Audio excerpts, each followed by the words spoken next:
जहरीले दारूचा काळा बाजार, लकवाग्रस्त वडिलांचा एकमेव आधार हिरावला.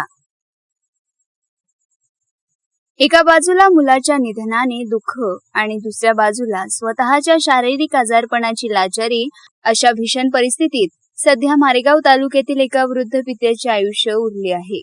शहरातील अवैध दारू विक्रीच्या विळख्याने ज्ञानेश्वर उर्फ धन्नू कन्नाके या तरुणाचा बळी घेतला असून त्याच्या जाण्याने लकवाग्रस्त वडिलांच्या डोक्यावरचे शेवटचे छत्र हरपले आहे. मुलाचे बलिदान, वडिलांची फरफट. ज्ञानेश्वर हा आपल्या लकवाग्रस्त वडिलांचा एकमेव आधार होता. वडिलांच्या औषधोपचाराचा खर्च पेलण्यासाठी तो दिवस रात्र काबाड कष्ट करत होता. मात्र काही दिवसांपूर्वी त्याने सेवन केलेल्या जहरीले देशी दारूने त्याचा जीव घेतला. मुलाच्या जाण्याने हे वृद्ध वडील आता पूर्णपणे असहाय्य झाले आहेत. औषधोपचार सोडाच, पण 2 वेळच्या अन्नासाठीही त्यांना आता संघर्ष करावा लागणार आहे, अशी हृदयद्रावक परिस्थिती ओढवली आहे. प्रशासनाच्या नाकावर टिच्चून मौत का सौदा.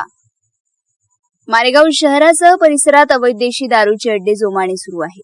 प्रशासनाच्या डोळ्यासमोर सुरू असलेला हा अवैध काळा बाजार थांबवण्यात यंत्रणा अपयश झाल्याचे या घटनेवरून स्पष्ट होते. एका निष्पाप तरुणाचा बळी गेल्यानंतर आता तरी प्रशासन जागे होणार का? या दारू माफियांच्या मुसक्या कधी आवडल्या जाणार, असे संतप्त सवाल नागरिक उपस्थित करत आहे. ज्ञानेश्वरच्या निधनानंतर आता त्या वृद्ध पित्याच्या जगण्याचा प्रश्न गंभीर झाला आहे.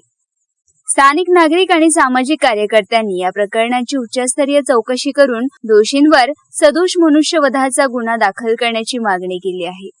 तसेच या पीडित कुटुंबाला शासनाकडून तातडीने आर्थिक मदत मिळावी, जेणेकरून त्या वृद्धाचे उर्वरित आयुष्य तरी सुरक्षित होऊ शकेल, अशी आर्त हाक आता समाज मनातून उमटत आहेत.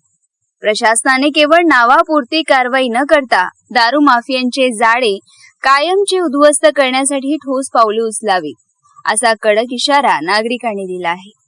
एका तरुणाचा बळी घेतल्यानंतरही जर यंत्रणा ढिम्म राहिली तर भविष्यात अशा अनेक निष्पाप कुटुंबाची राखरांगोळी होईल, अशी भीती व्यक्त केली जात आहे.